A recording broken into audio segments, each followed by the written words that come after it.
Hello everyone, I'm Rebecca Keppel. In today's video, I am collaborating with Jerry from Jerry's Craft Room. We're each going to share with you our top 10 best heat embossing hacks that you have to try. Stick around until the end and you'll see the one hack that we both tried and my take on it. I'll also share a direct link to Jerry's video at the end, so be sure to head over there after you watch this video and get 10 more brilliant heat embossing ideas. Whether you've been embossing for a long time or just getting started, I'm sure you've dealt with bits of embossing powder getting where you didn't want it. And that's why an anti-static powder tool is key for heat embossing. Recently, Rabbit Hole Designs came out with a new tool that combines a special clay powder and a brush all in one tool, and it is now my favorite for heat embossing. So I'm going to show you how to refill the tool and use it in your embossing. The Rabbit Hole Designs anti-static embossing tool comes with the powder and the brush all in one tool.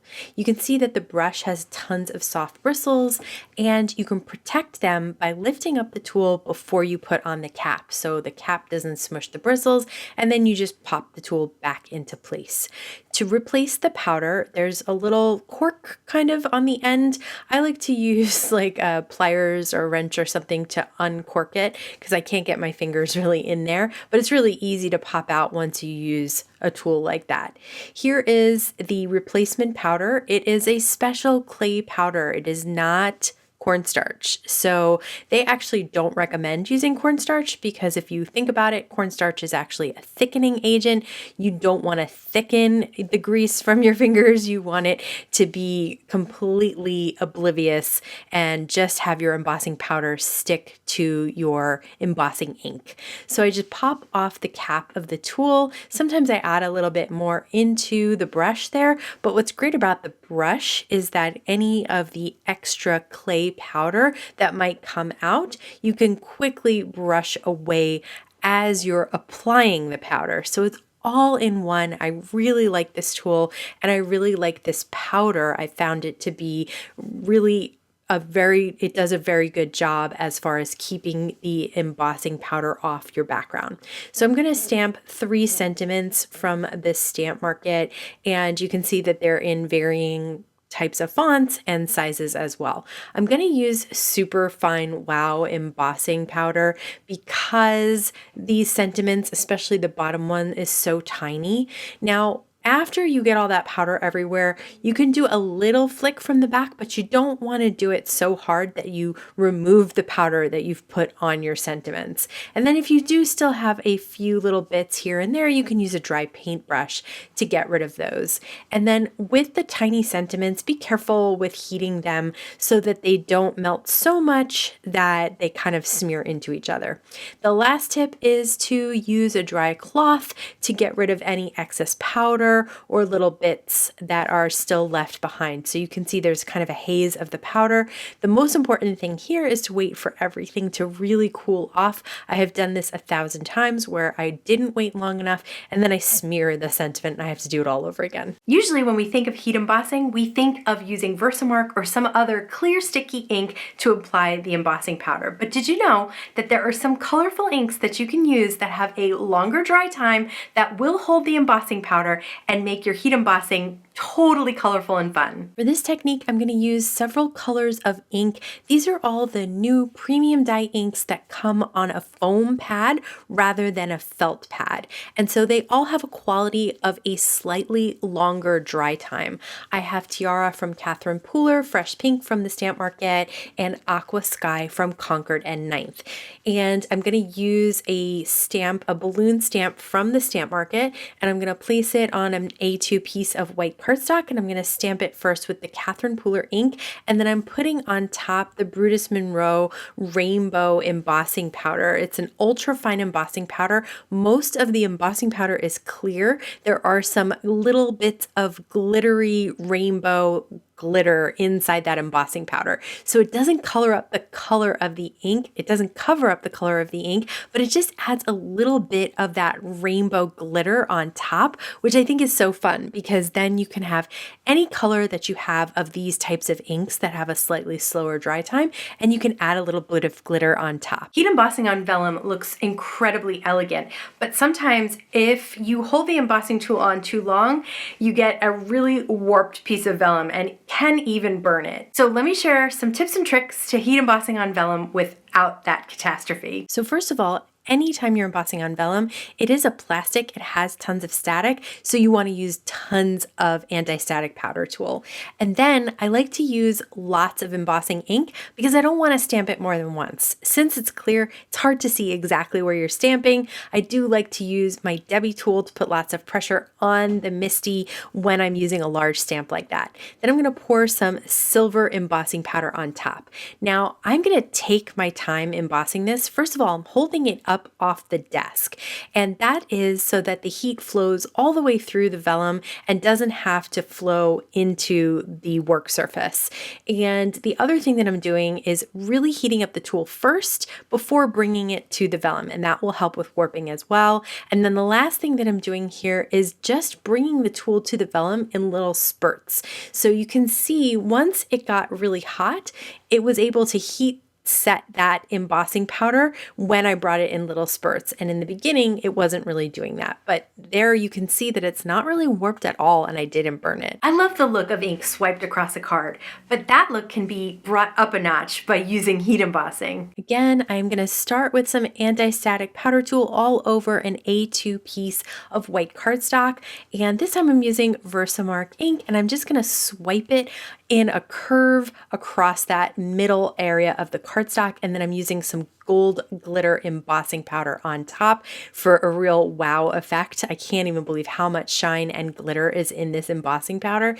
Once I've poured it on top and gotten rid of any excess, I'm just going to heat set this whole thing again so I don't really warp the cardstock. I am going to heat that tool up as much as I can beforehand before bringing it to that embossing powder. But look at all that glitter and shine, and it does look like a brush stroke because some areas are lighter than others, and that's just a fun quick background to create with embossing powders. Another way that I love to emboss is to dry emboss with embossing folders.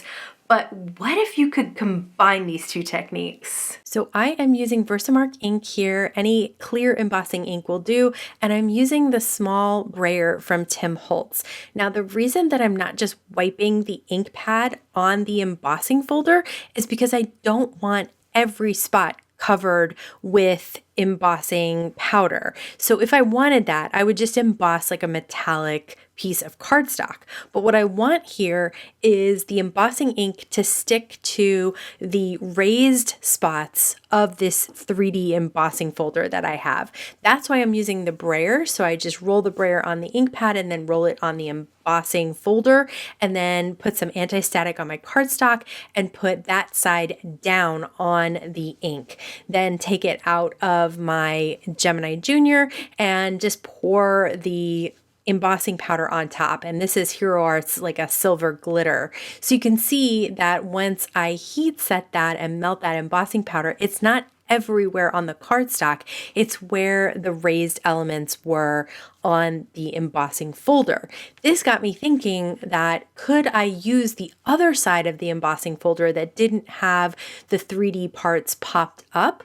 Could I do it on the other side? So I decided to give it a try. So again, I'm going to use the Brayer on the Versamark ink, and then I'm going to put it into the embossing folder on the other side, and then I'm going to pour the same exact embossing powder on top and then heat set it. And you can see the difference between the two. So just try both sides and see which one you like best. If you've ever done scrapbooking or bought pre-made embellishments even for card making, you know that one thing that those embellishment companies like to do is create a foiled edge. Well, you can create that yourself with your die cuts and some heat embossing. So I have a pink piece of cardstock that I die cut with the large balloon die from the Stamp Market, and I am using a Tim Holtz domed foam blender blending tool with some of the Stamp Market's Emboss ink. I like to use the embossing from the Stamp Market and Versamark pretty much interchangeably, just depending on what I have in my reach at that time. So I am using that blending tool to ink blend with the Emboss ink on the edges of the balloon. And then I'm going to cover it up with some gold embossing powder from Hero Arts and just pour that all around the balloon. And when I picked it up, I realized it was just too much. I really just wanted kind of around the edge there. So I'm just using my finger to remove some of the embossing powder to make that line just a little bit thinner. And then there were a couple of spots where I think I just got a little crazy rubbing off the embossing powder. So I did have to dip it back in. So that's why I like using just a piece of typing paper to hold my embossing powder, because if I do get a little overzealous removing things, I can just dip it right back in where it is on the table. And that piece of paper I can use over and over and over again because they clean off pretty easily. So I am holding this in place. This time I am doing it down because it is on the edge. So it was hard for me to hold around the edge, but check out that gold foiled edge of that pretty balloon. Heat embossing doesn't just work on paper. You can even try it on chipboard for a dimensional heat embossed look. So I had this pattern paper pad that had a piece of chipboard on the back. So I cut off half of it, and then I cut out the crown die from the Stamp Market right out of that chipboard. So the chipboard that you can use can be anything that's in your stash or on the back of a pad or even a cereal box or something like that. So I'm going to take that raw edge there and I'm just going to cover it with embossing ink, making sure the whole thing looks covered, and you can tell it's a definitely darker color. And then I'm going to take some gold embossing powder and pour that all on top. So the whole thing is just covered with embossing powder. And this one was easy to hold at the top and the bottom on the edges, and then just heat set half of it. And then once I got too close to my fingers, I just rotated to the other side and then heat set the other side. And again, rotated so I could heat set the bottom. But I just love how you get this dimension from the chipboard and then you just cover it with something metallic or really pretty and shiny with embossing powder. Heat embossing is great for adding things like metallic effects or shine to your cards, but did you know that you could even use rainbow foil to add some rainbow foiled effects to your heat embossing? So today I'm going to use Thermoweb's new deco foil. It's called Mystic Rainbow, piece of white cardstock, Simon Hurley's stamping foam, the one that's die cut with the heart. I have my Rabbit Hole Designs anti-static powder on the white cardstock, and then I'm just smearing the Versamark ink all over the die cut white heart foam, the stamping foam. I'm just going to press down so I get a really good impression of that heart, and then I'm going to use that Brutus Monroe rainbow on top of that. So again, most of that is clear, and then there's the glittery iridescent rainbow pieces put inside that. So when I heat set it, you can tell that it's a heart, but I wanted to add a little bit of that rainbow deco foil right on top. So while it's still warm, I'm just going to press the deco foil into the heart, and then once I lift it up, you can see little bits of the foil stuck. I wanted more than that, so I decided to use the Tim Holtz tool and just ink blended some embossing ink on top, added some more of that glitter embossing powder, and then pressed the foil again. And now you can see we're kind of cooking with gas here, where we're really getting bits of the foil pressed into that glittered heart. So I'm just going to keep repeating that process until I get it where I like it. And then I even added a little bit more powder on top because I just wanted everything to kind of mix in and to make it look more consistent. But I love those bits of foil on top. Did you know that you can layer embossing powders on top of each other? I love this technique. Let's check it out. So I'm going to use this layering floral stamp from Spellbinders to stamp 2 different colors of embossing powder. So I'm using just the Stamp Market's embossing ink to stamp the first layer, and I stamped both flowers twice. I just flipped the cardstock over. Then I'm going to pour white embossing powder on that first layer, and then I'm going to heat set each of those flowers. I have to wait until this really fully cools before I can move on to the second layer. Once it's cool, I need to use anti-static on top of the flowers just to make sure the second layer only goes where I want it to go. So then I put the second layer on top of those flowers in the MISTI so that I can line them up and make sure they stamp exactly where I want them. And then I'm going to stamp some embossing ink right on top. This time I'm using some Tim Holtz embossing glaze, which if you haven't used it before, it's more translucent. I thought that would be pretty and delicate for the second layer of the flower. So when you heat set it, you can see that it's a little translucent and that you can see the white coming through a little bit, but it does add those detailed layers of the flower in a nice darker blue. You can cut this out and then you'll have the lighter blue or that medium blue that's showing through as well. Metallic and specialty cardstocks can get really expensive, but did you know that you can create your own using heat embossing? This was Jerry's idea, to create a heat embossed panel and then die cut elements from that. So here's my take on that. So again, I'm going to use some distress embossing glaze today. I'm covering up the entire A2 panel with some Versamark ink, making sure it is completely covered. You don't have to use anti-static for this because you're covering the whole card front with that embossing ink. Once that's covered, I'm going to take one color of the glaze and I'm going to pour it down the center of the cardstock and just tap off the excess and put anything that I didn't use away. Now I'm going to go on the right hand side and cover that whole strip with another color of the glaze, and then finally I'm going to use a pink color on the left hand side and cover up whatever is remaining of that piece of cardstock. Now I have to go through and heat set it, and again, really heat up that tool so that you don't have to hold it over the panel for a long time and then really get it warped. I'm also holding it up so that the heat flows through from front to back, and then you have this really awesome tricolor piece of glazed cardstock, which can be die cut however you want. I'm using some heart die cuts from the stamp market. Now the reason that this is such a benefit is if I stamped and heat embossed, I wouldn't get those center pieces and I wouldn't necessarily be able to get this tricolor effect. All right, now let's create some cards. For the first card, I'm going to take a piece of the navy cardstock that I die cut some of the sentiments out of. And I'm just going to make sure that I have tape runner all around those open areas so that my panel sticks. I'm going to use one of the dry embossed and heat embossed backgrounds, and then I'm going to place those hearts that we made out of the die cut embossed piece and just glue those down and add a little embossed sentiment. So we've got 3 different kinds on there. This time I'm going to take the balloon that we die cut and emboss the edge and put it on the paint swipe embossing, put a little sentiment right in the center there. Again, that's heat embossed, and then tie a little ribbon at the bottom of this balloon. I love that the bottom of the balloon is large enough that you can tie a little piece of twine for the balloon ribbon, and then I'm just going to cut one side pretty short and the other side short enough to stay on the card. So again, just 3 different types of heat embossing on that one.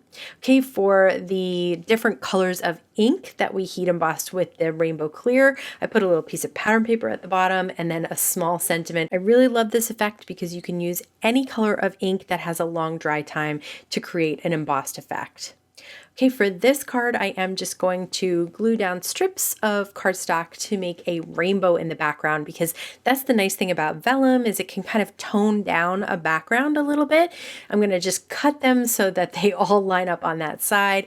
And for the vellum to adhere it down, I'm going to use Thermoweb's Ultra Bond in the pen form. That pen nib is perfect for tracing around these letters so that you won't see the adhesive from the front. So it can really make small lines, and it can also just draw very easily. And then once I press that down, that will stay. And there are little bits right now that look like you can see them. They will dry clear and you won't.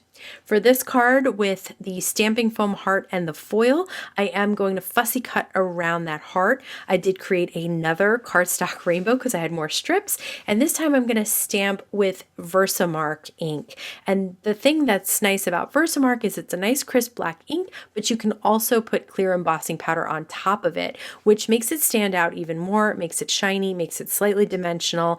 And so if you're looking for a really nice black sentiment that stands out on the background, definitely recommend Versamark ink. It is a pigment ink, so it has a longer dry time, and it allows you to heat emboss that with clear embossing powder. I popped up that foiled heart just to complete this little shiny happy card that it was really quick to create.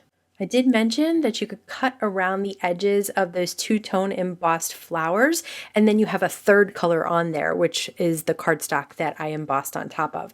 So I'm going to use 2 colors of cardstock that kind of coordinate with those flowers and heat emboss a sentiment on it, and then pop up the flowers in kind of a border between those 2 colors at the top. Again, super clean and simple, but I really like the way all those colors work together.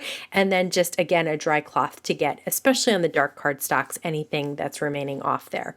For the chipboard crown that we embossed with gold, I am going to put some silver studs at the bottom as a little decoration, and I am using one of the dry emboss with the embossing powder backgrounds as well. I am going to heat emboss Queen. This is another sentiment set from the stamp market, and It's Your Day. I'm going to cut It's Your Day down into a sentiment strip and put that right on the crown, and then use some liquid glue to adhere that chipboard down to my cardstock to make sure that it really stays put. So I think that the Ultra Bond is perfect for that as well. This was such a fun collaboration for me. I hope you enjoyed these 10 heat embossing hacks. Which was your favorite? Let me know in the comments below. Don't forget to head to Jerry's craft room and check out her 10 must-see heat embossing hacks. As always, I want to thank you so much for spending time with me today. Please stay safe, stay healthy, and I'll see you again soon. One more time. One more time, our top 10. I'm gonna have to get a pigeon mascot. Don't forget to head to, oh my gosh.